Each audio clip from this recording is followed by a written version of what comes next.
Take $1 bill. Hand it to Nvidia. Now watch where it goes, because 92 cents of it were handed over for one kind of building. Not a gaming PC. A data center. In the latest reported quarter, Nvidia took in $81.6 billion, and about 92 cents of every dollar came from data centers. The gaming chip maker most people picture has become something else entirely.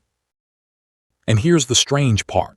After that dollar pays one of the most expensive manufacturing chains on Earth, about 75 cents of it are still in Nvidia's hands.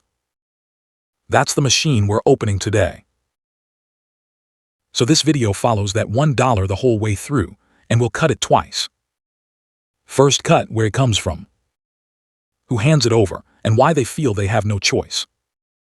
Second cut, what happens to every dollar once it's inside, what it actually buys, what it costs Nvidia to deliver, and what survives as profit. And then the honest part almost nobody covers, the specific conditions under which this machine slows down. One thing this is not: investment advice. No price talk, no predictions, just the mechanism, every number from Nvidia's own filings. Follow the dollar. Station 1, who's actually paying? Almost never a person. The dollar comes from companies building AI computing capacity. Nvidia sorts them into two pools of almost identical size. Pool 1, hyperscalers, the industry word for the giant cloud platforms that run computing at planetary scale.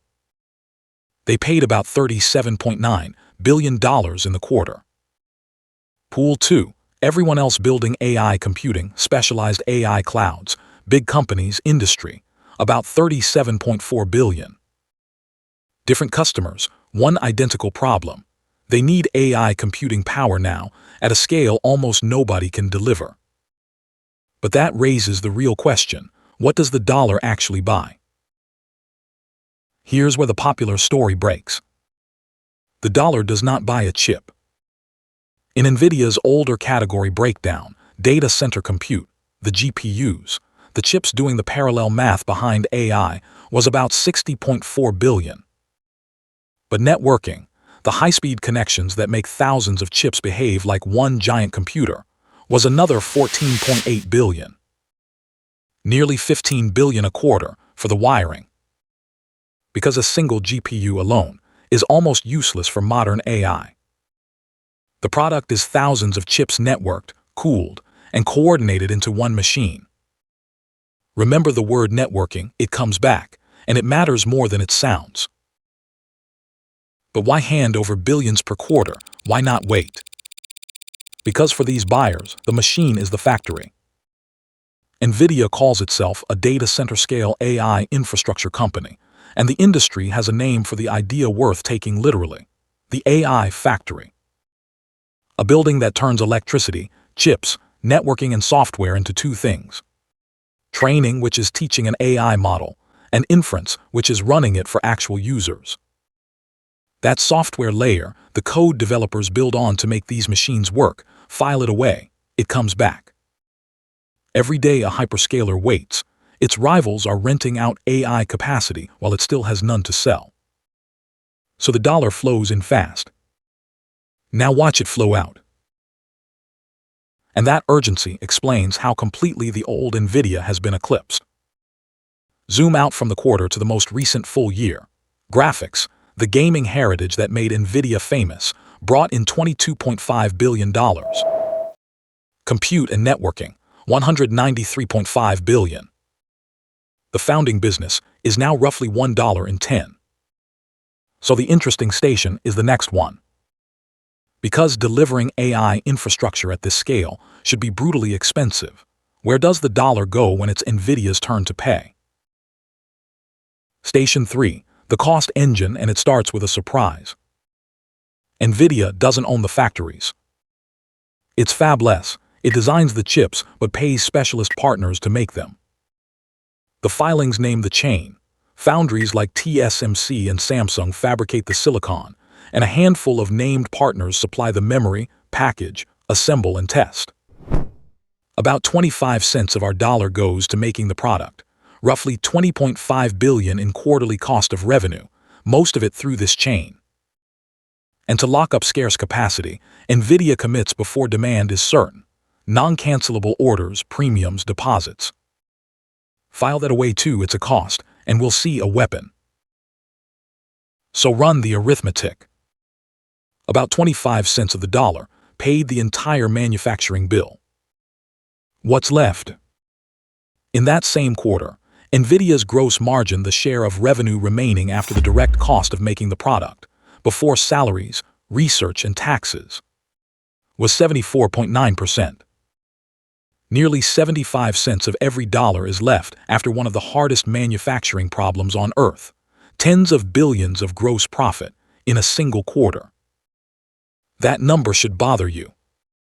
In normal markets, a margin like that is a flashing invitation. Every competitor on the planet should be sprinting at it. First, where the 75 cents go next, gross profit isn't take home. Operating expenses take their bite, and the shape of that bite is the story. $6.3 billion a quarter goes to research and development alone. Nvidia pours money into the next generation of the machine while selling this one. Across the whole year, the scale is staggering. $215.9 billion in revenue and $120.1 billion in net income. The final profit after everything, including taxes. But that only sharpens the question. A margin this fat, profits this visible, why hasn't competition eaten it yet? The popular answer: Nvidia's chips are simply better. Grant the premise, suppose they are. It still can't be the real moat, because chip leads change hands. AMD, Intel, and Huawei are named in Nvidia's own risk disclosures, and so are its biggest customers, designing chips of their own.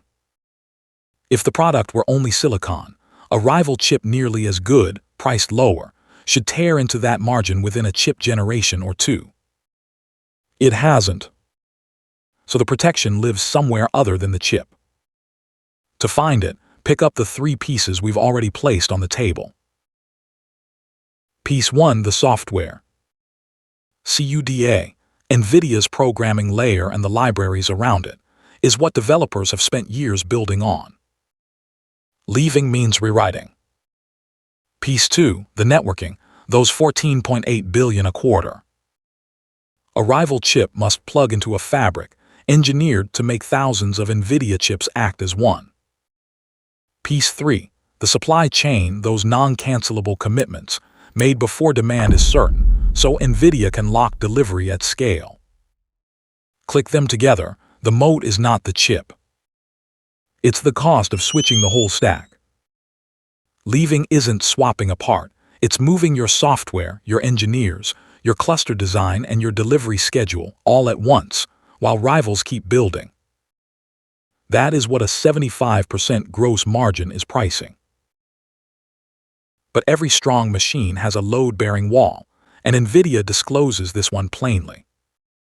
In that quarter, 3 direct customers, the companies on the invoice, which can include system builders buying on behalf of others, accounted for 21, 17, and 16% of total revenue.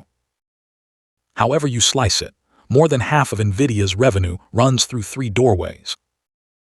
And behind those doorways, the money comes from CapEx, capital expenditure, the budget companies set for long-lived infrastructure, redecided every year. The machine also needs the physical world to cooperate. Nvidia itself says data centers, energy, and customer capital are crucial to its future revenue. The dollar's journey has choke points. Let's test them. Stress test scenarios, not predictions. If AI capital spending slows, then orders from a few giant buyers soften together, so revenue and margin feel it fast. If export rules tighten, then whole markets can close abruptly. And it's already happened. A U.S. export rule on one China-specific chip forced a $4.5 billion write-off, and Nvidia's China sales of its previous flagship AI chip went from $4.6 billion in a quarter to 0 a year later. If customers' own chips mature, then the biggest buyers become competitors, so pricing power erodes exactly where the most dollars enter. And if open AI models increasingly run well on rivals' platforms, a risk Nvidia flags itself. Then demand can root around the stack, so the factory's appetite shrinks. Every fault line here starts from the company's own disclosures. One forward number exists in this video, and it isn't ours. In that same quarterly release, Nvidia's own outlook for the following quarter was $91 billion in revenue, plus or minus 2%. And that forecast assumed China contributes nothing to data center compute. Read it as evidence about the machine. The company is already planning around one of those fault lines. Company disclosure, not our prediction. Now back to the dollar bill. So watch the dollar one last time. The opening sentence means something different now. Same dollar, 2 cuts. 92 cents walked in through the data center door, because the building is the product. Chips, networking, software, and supply, sold as one machine to buyers who cannot wait. And of every dollar inside, 25 cents pay a manufacturing chain Nvidia doesn't own. And 75 cents survive, not because the chip is unbeatable, but because leaving the stack costs more than staying. So who really wins the AI boom? So far, whoever owns the stack you can't cheaply leave. One sentence to keep. Nvidia makes money when customers need the hardest part of AI infrastructure now, at scale, and can't cheaply switch the whole stack. Could that change? Yes, the fault lines are real. But we skip something. The chips themselves are made by companies Nvidia pays, and one of them sits at the center of nearly every advanced chip on Earth, for Nvidia and its rivals alike. That machine is next, the one company the entire AI boom depends on. And before you go, which money machine should we open after that? Name the company in the comments.